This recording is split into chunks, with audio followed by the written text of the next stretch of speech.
Buckle up because the motorbike world is moving fast, and we are diving straight into the action. First up, we have the Morbidelli N125V, which is turning heads with a design that screams classic Italian style. This punchy little 125cc machine features a single-sided swing arm and a silhouette that feels like a direct nod to the legendary monster era. It is a bold look for a small bike, and we are breaking down why this could be the ultimate choice for riders wanting to stand out. Looking for a fast-charging, ultra-responsive stylus for your iPad? Meet the 2X Fast Charge Active Stylus Pen, designed for 2018 to 2025 Apple iPads. Take your creativity and productivity to the next level. Click the link in the video description to shop now on Amazon. Next, we are saving you from a potential financial headache by looking at 3 used sport bikes you should avoid.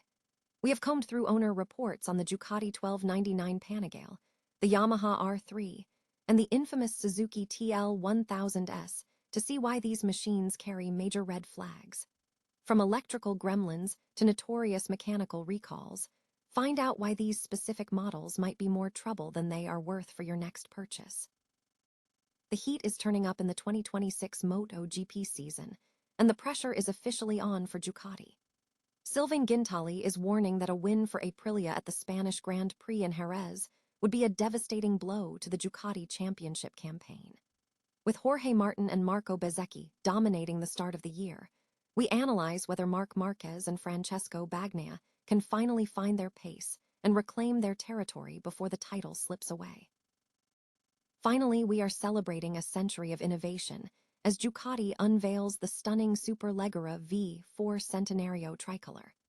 This ultra-exclusive superbike packs 228 horsepower and arrives as the centerpiece of a massive year-long celebration for the brand. We are covering everything from its retro-inspired livery to the upcoming World Ducati Week events. If you want to stay on the pulse of everything two wheels, hit that subscribe button and ring the bell so you never miss an update.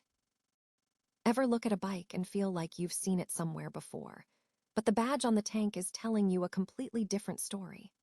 That is exactly the vibe coming from the new Morbidelli N125V.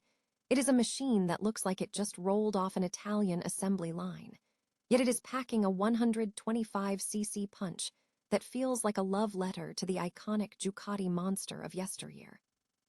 Now, we have all heard those radio jingles that sound suspiciously like a hit pop song, just tweaked enough to avoid a copyright lawsuit. The N125V is essentially the motorcycle version of that. It takes the classic monster silhouette, the trellis-inspired lines, the aggressive tank flow, and that unmistakable single-sided swing arm, and shrinks it down into a bite-sized, learner-friendly package. It is fascinating to think about why this exists. Since Ducati officially moved away from the trellis frame design in 2021, you could say this styling has become a sort of vintage aesthetic for the modern market. Why let such a legendary look die just because the original creators moved on? Morbidelli is essentially picking up the mantle, giving new riders a chance to swing a leg over a bike that captures that big bike drama without the intimidating displacement. And check this out. It is running a V-twin engine in a class where puny singles are the gold standard. While we haven't hit the pavement on one yet to test the real-world performance, the concept alone is a bold departure from the norm. When you factor in that this is likely going to land in that sweet spot of 2,500 to 3,000 pounds, you are looking at a serious amount of style for not a lot of cash. If you are a young rider trying to avoid blending into the sea of generic commuters, this thing is a head-turner. So, here is the big question. If this hit your local dealer tomorrow, would you take it for a spin, or would you stick to the proven names? Drop a comment below and let us know what you think. After all, style matters. But does it matter enough to make this your next ride? Make sure to subscribe for more deep dives into the weird and wonderful world of motorcycles, and keep the rubber side down. Ever dreamed of tearing up the pavement on a high-performance sport bike, only to realize the brand-new showroom prices are enough to make your bank account weep? You aren't alone. Scouring the used market for a deal is a rite of passage for every rider, but sometimes that bargain is actually a high-speed money pit in disguise. Today, we're steering you away from 3 used sport bikes that owners consistently regret buying. First up, let's talk about the Italian heartbreaker, the Ducati 1299 Panigale. It's an absolute stunner, a masterpiece of engineering that packs a massive 1,285cc V-twin punch. But listen to the forums, and you'll hear a very different story. Owners often call it a garage queen for a reason. Between the astronomical maintenance costs, stubborn fluid leaks, and electrical gremlins that love to fry your dashboard, this bike can turn your riding season into a permanent mechanic's appointment.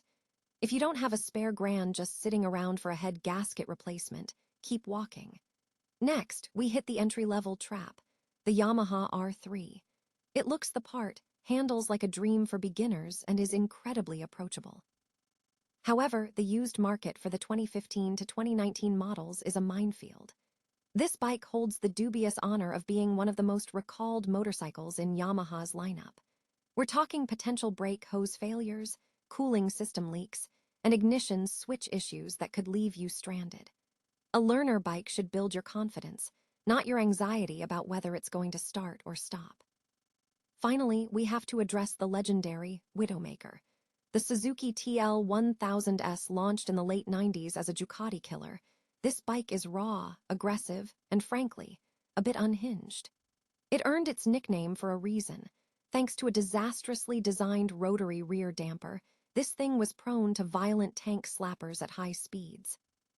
Even with a steering damper recall, the lack of modern safety tech like ABS or traction control on such an abrupt, powerful machine makes it a relic that's arguably better off in a museum than on a winding mountain road.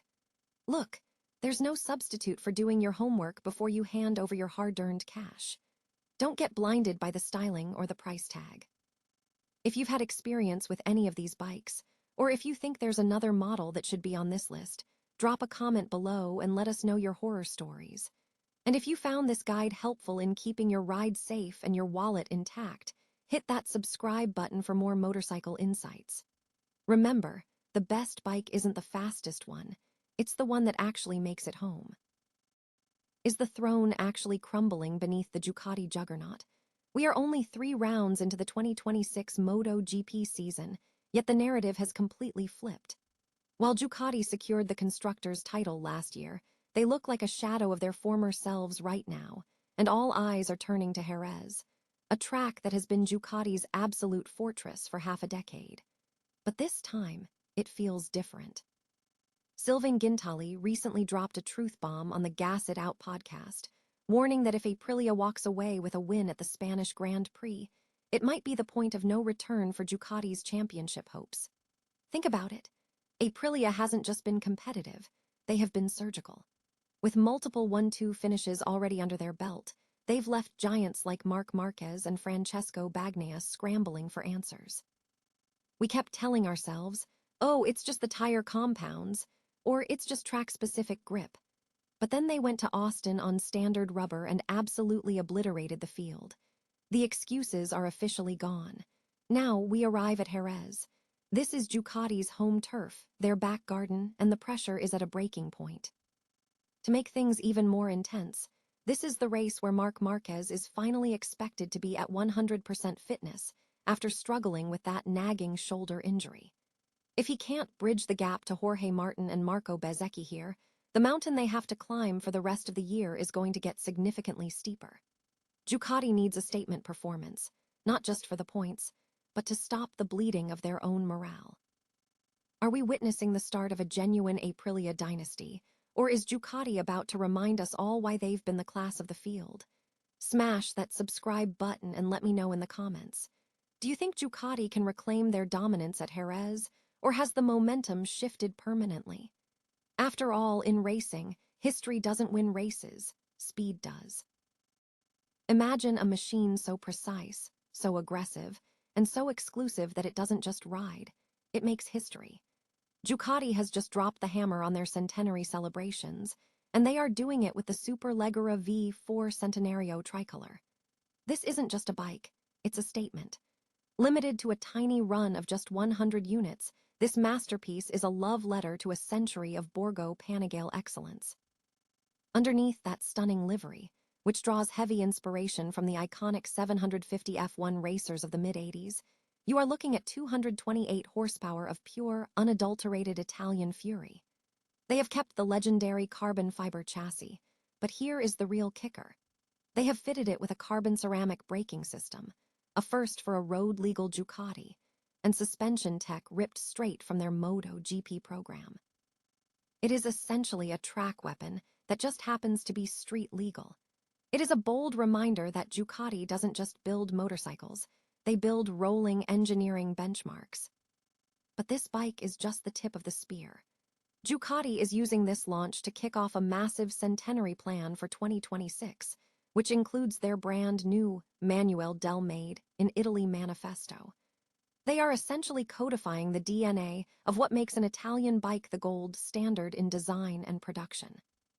If you are a fan of the brand, clear your calendars, because between the global We Ride As One rideout in May and the massive World Ducati Week at Misano this July, 2026 is going to be a pilgrimage year for every Ducatisti on the planet. From a dedicated exhibition at EICMA to a brand new documentary series, they are leaving no stone unturned. So, what do you think? Is this the ultimate tribute to 100 years of racing heritage, or is there another classic Ducati you think deserved the spotlight? Hit that subscribe button and let me know in the comments below. After all, a century of speed is just the beginning. The real question is, what will they build next?